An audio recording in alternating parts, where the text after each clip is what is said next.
Well, hello everybody. So today, I've been building a tank and some other things that are take up a lot of time. So I decided I'm going to do something nice and simple. And here's the fighter of World War II. This is a 1/72 scale P-51D Mustang. As flown during the 39 to 49 World War. As you can see, it cost £6.50, so it was a bit of a bargain. But I like the bargain so much, I bought two. So one of them I'm going to put aside for the time being, and I'll probably build that as the standard vehicle that you see on the cover, or are there any other options? Looks like there's only the one option. This one is going to be something different. I'm going to paint it and finish it in the style of, well, I won't tell you that. I think maybe you'll figure it out at the end of the video. I'm going to try to do this as just one quick video. Now, the idea for what I'm going to do with this kit I got from SteamGeezer and Sons independent traders. This chap over here. His link to his channel below. He does model making and stuff, and a few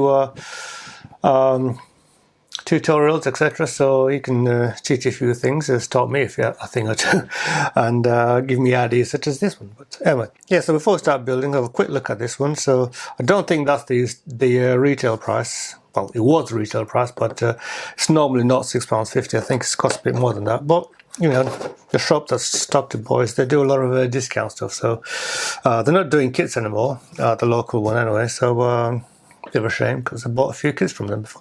Anyway, that's beside the point. So let's take a look.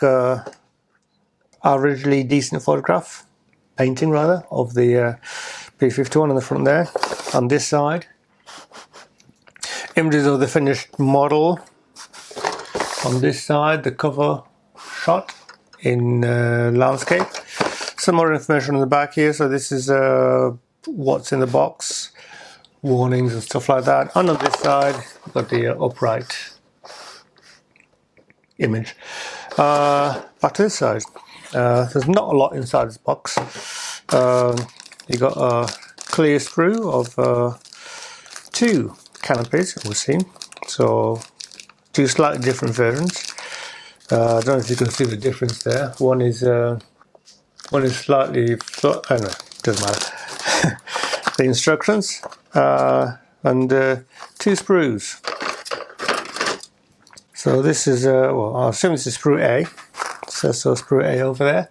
And on this sprue, let's get it all in. And on this sprue, you have the main body of the vehicle, prop, some fuel tanks, I think, some more fuel tanks.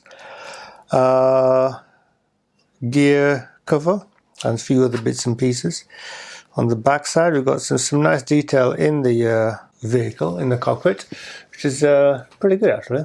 I'll get it in the camera. It's not too bad, considering it's only 1/72 scale. Internal details on the landing gear covers, and there's also that in the cockpit, which is I don't know, I think it's a fuel tank or something. No idea what that part is. Lots of other little bits and pieces on this sprue. Sprue B. We've got the wings, bottom, top halves, tail planes, adjustable, posable flaps on the wings there, which is nice. So fairly well detailed. Some engine exhaust, landing gear, some bits of the propeller. Look on the back side, yes, some detail on the cockpit internals. There's the instrument panel, looking very nice. The detail on this, for example, the paddle lines and that are recessed, and it all looks very nice and pretty. So, you know, so there is instructions, fairly simple and straightforward, and that's a lot for the instructions. And like most model aircraft kits, start with the cockpit, put bits inside the cockpit, do some painting. Is there a pilot figure in this one? There is the pilot figure. So So all those internals are going to be hidden, unless I can find a pilot figure. I'd like to have a pilot figure for this little project. Might make it a bit nicer, but I'll worry about that later. I think you can buy separate pilot figures, because whether it'll fit in here, it's another matter entirely. Anyway, I shall get to building this little thing. So I decide now when we're going to do a lot of painting of the internals. Maybe, maybe not. We'll see. I'll just get building. Oh hi, I was going to show a whole montage of the build and so on, but I'll just go straight to the kit, to the final product, and here it is. This is the P-51 Mustang, painted up as a rebel fighter in from Star Wars, for example. And this one is the I've designated this one the Red 5. As you can see, you've got the 5 bands there, which show 5. I also put them on the tail, on the tail fin up here, though they are partly, let's zoom in a little bit. So they're partly taken away by the symbol there, 1, 2, 3, 4, 5. So, and I quite like, I'm very happy with how it's done, with how I finished it, to be fair, to be honest. And so what did I do? The build and so on was fairly straightforward. It's a, what is it? It's an Academy 1/72 scale Mustang, P-51 Mustang. North American P-51 Mustang, and all I did was coloured it in the similar colours to match the X-Wing fighters in Star Wars. So this grey colour is actually the surface primer, which is as far as I'm concerned, is the right shade of grey for this. Now I suppose I could have got hold of a better proper paint, but it is paint anyway, so so anyway, it does the job nicely, as you can see. It works very well. And then the other colours, as you can see, you've got the basic red, which is a scarlet red, Vallejo colours. I'll get the paints out and show you the colours I used actually. Just a moment, please. So these are the main colours that I used for this job. The medium yellow, pale blue and scarlet red, as well as the grey primer for the main colour. The scarlet red for the well, the red bars and so on, as you can see on the airplane there. Medium yellow for the yellow bits, and the pale blue, azul claro, pale blue is the colour on the canopy, as you can see there.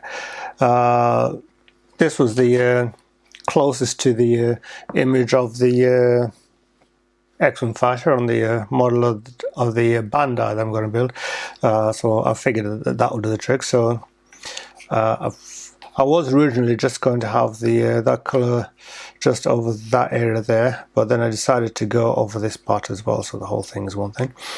Here I've got a medium metallic grey, and the exhausts are just dark grey, lots of dirt around them.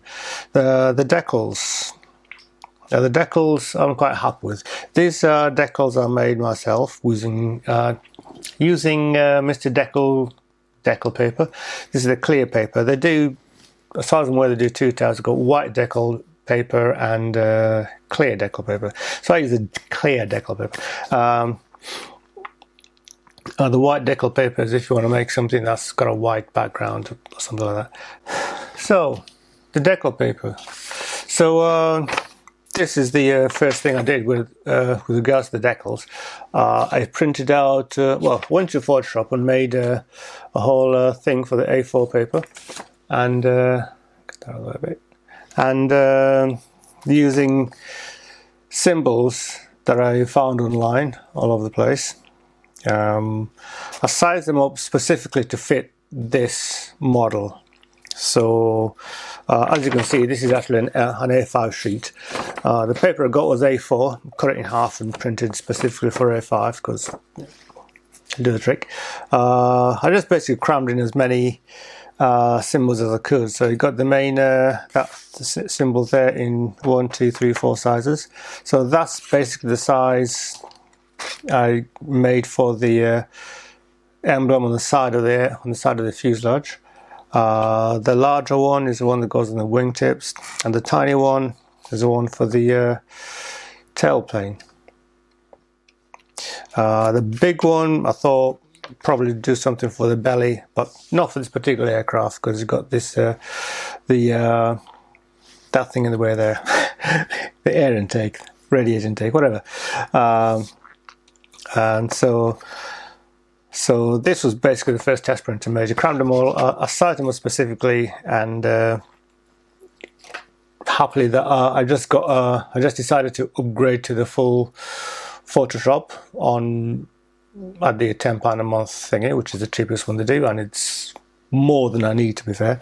This is the decal sheet, or what's left of it, as you can see. I did actually. So making the decals is first drop forward. You create your item you create your images in my case in Photoshop, or any other imaging software will do the trick nicely, and then print it onto the decal paper, and basically print it at the highest quality that your printer will allow, which in my case does a pretty nice job. And then you have to cover it in what I use, varnish, in a couple of layers of varnish. Now, as you can see, there was like 1, 2, 3, 4.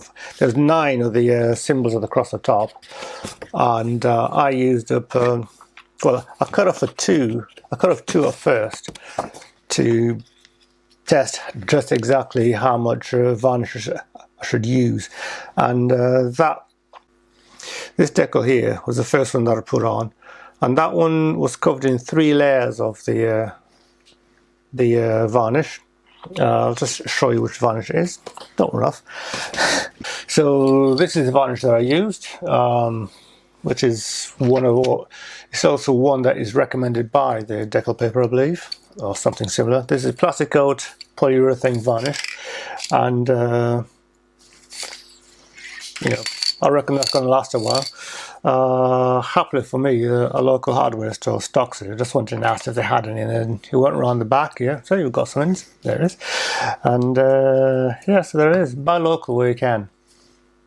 Anyway, so this decal here, it has 3 layers of the varnish over it, and it's not the best.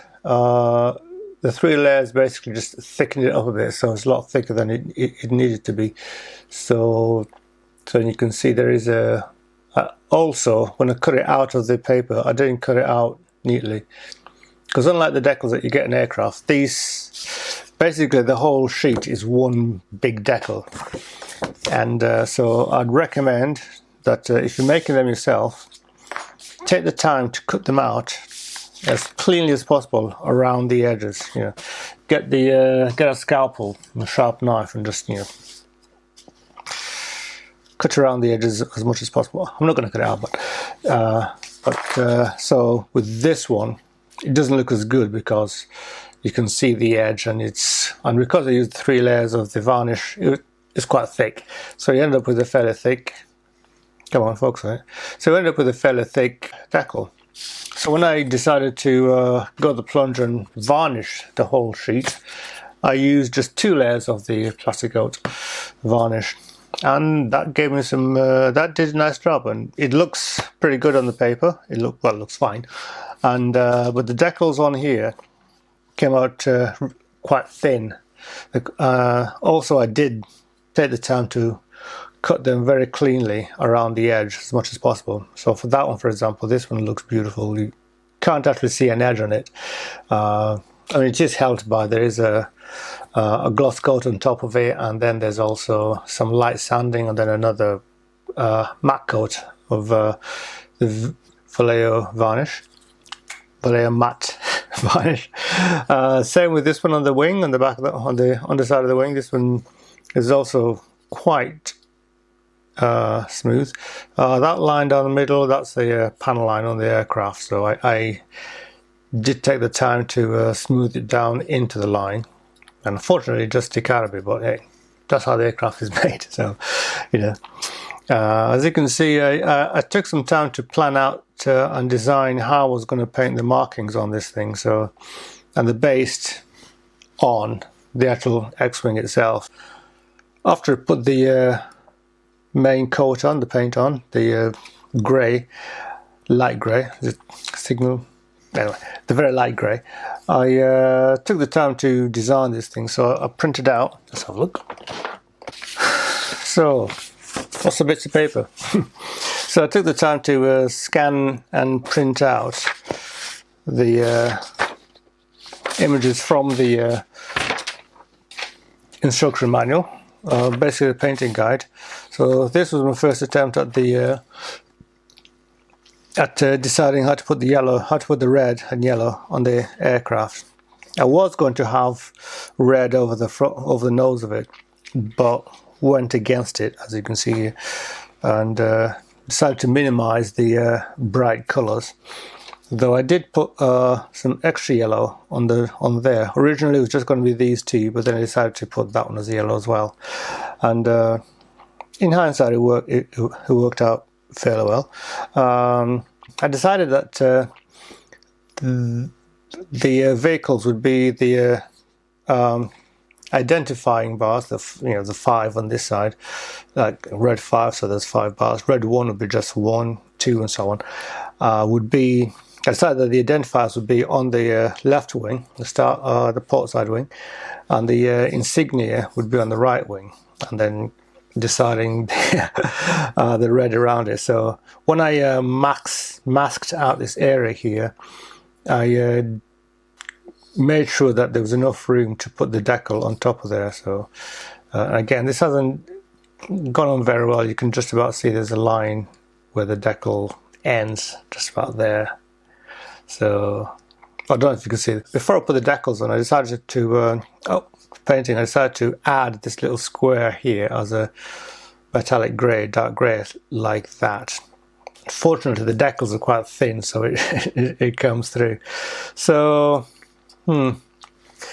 so next time I just won't put any dark colours under the decals, because the decals are only as thick as the ink on top of them. So if the ink is translucent in any way, that's what you're going to get. So, but this is the first time I'm doing it, so lesson learned.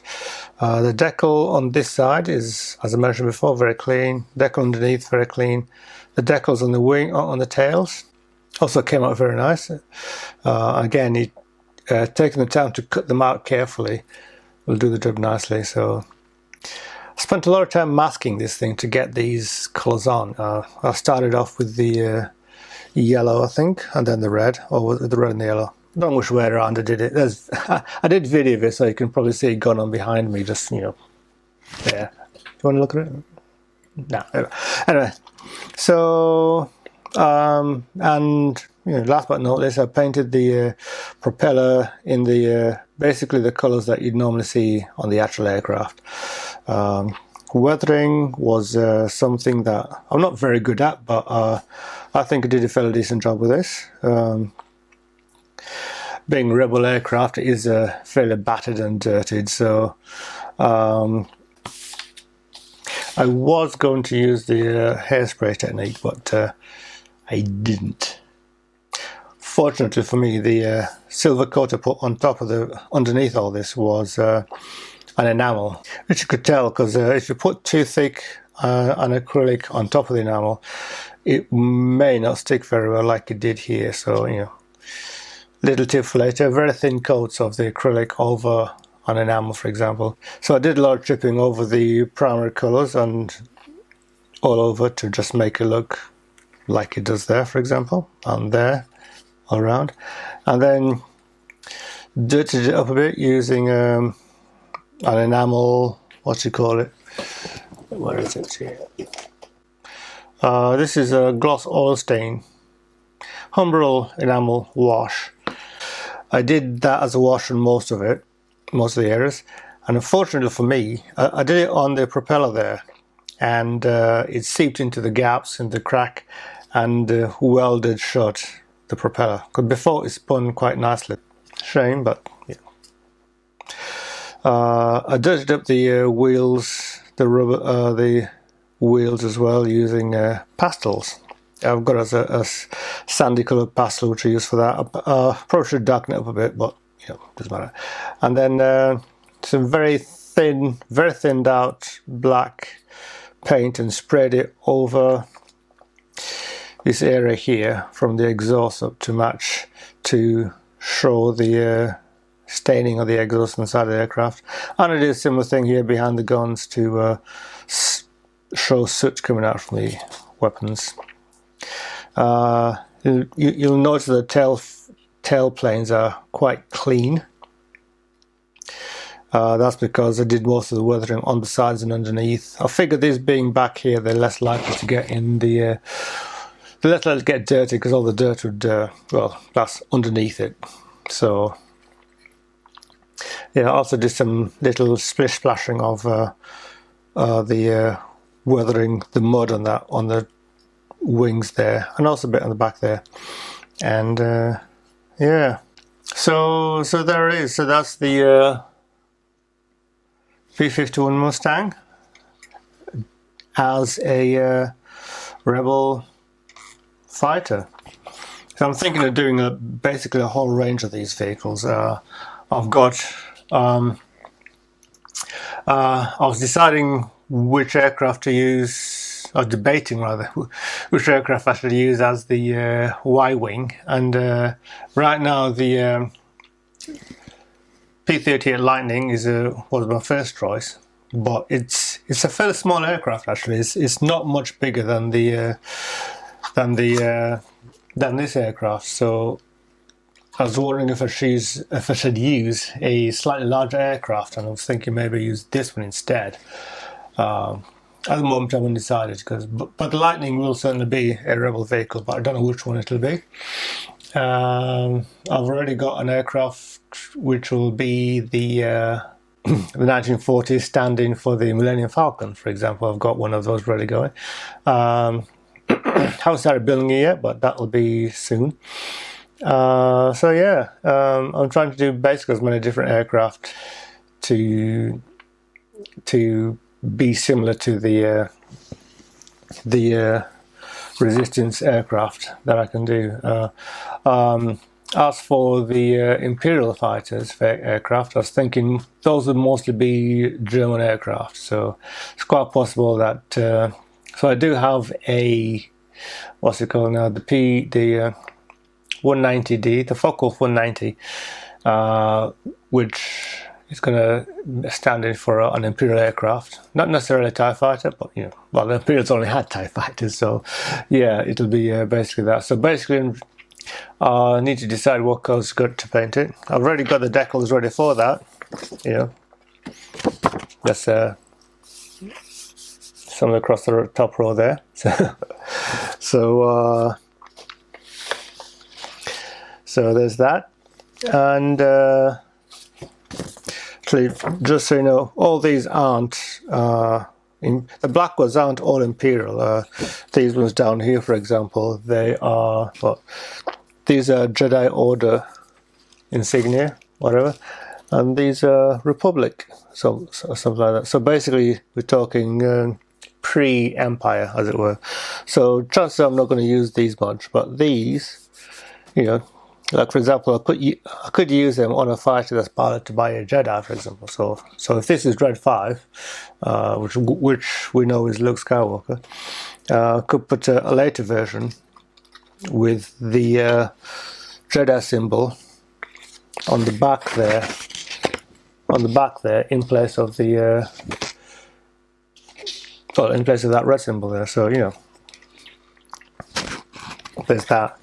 Yeah. Anyway, lots of things to play around with, and also I've also got this aircraft here, which is now this could be. This is the, what's this plane called now? I keep forgetting everything. Funny enough, I always remember what this plane is called when I'm thinking of the Sea Fury, and this isn't a Sea Fury either. Anyway, de Havilland something or other. But anyway, I've decided that maybe this could be a representation of the B-Wing, because it's got lots of big guns. On the B-Wing fighter was basically a flying gun platform, as was this aircraft. So yeah, maybe this could be a representation of a B-Wing. Maybe let's buy another one, because right now this is being used as a... I built it, you know, over a year ago now, and never completed it, as you can see. But I've been using it as a paint mule, really, just testing paint finishes and so on, which is why it looks the way it does. You know, I've got a green wing there. This colour I used on the... I was testing out the colour for the... I was testing out the colour for the Rolls-Royce armoured car. Got I painted the black stripes down here on the wings. This was you get decals for these, but I decided to have got painting them instead. So that was all just practice and so on. The propeller rotates beautifully, as you can see. Just blow it. Yeah, and yeah. So it's been through the wars, this one. Pun not intended. Basically the wheel was broken off a couple of times. One of these wheels was broken off a couple of times, but I've forgotten which one because it glued back very nicely. So anyway, that's beside the point.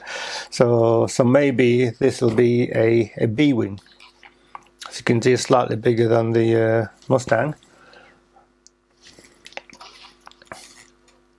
So, but anyway, the next one I do will probably be the Y-Wing variant. It has the P38 Lightning, or the other one, the Lockheed Widowmaker. Widowmaker, not Widowmaker. Put a picture of it here and so on. Basically, I'm keeping an eye on a couple of model kits on eBay at the moment, so probably next month I'll liberate a few quid to buy one of those, and that may be a Y-Wing, though the P38 Lightning could be a Y-Wing as well.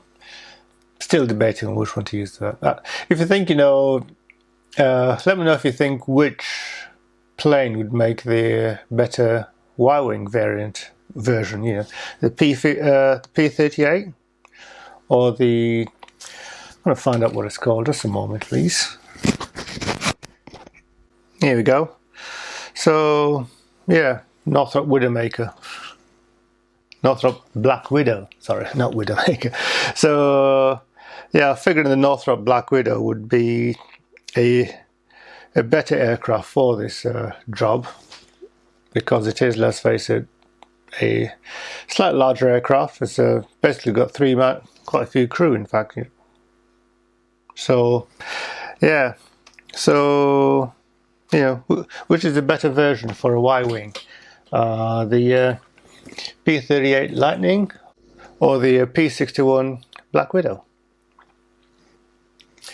Yeah, as I say, I'm still tired because I like the Lightning because it's a nimbler, faster aircraft, but the Black Widow is a larger aircraft, and the Y-Wing was a larger airplane than the X-Wing, so yeah. But yeah, I think I'll probably have this one as the B-Wing, representative. So yeah, there we go. Yeah. Anyway, hope that was of interest to you.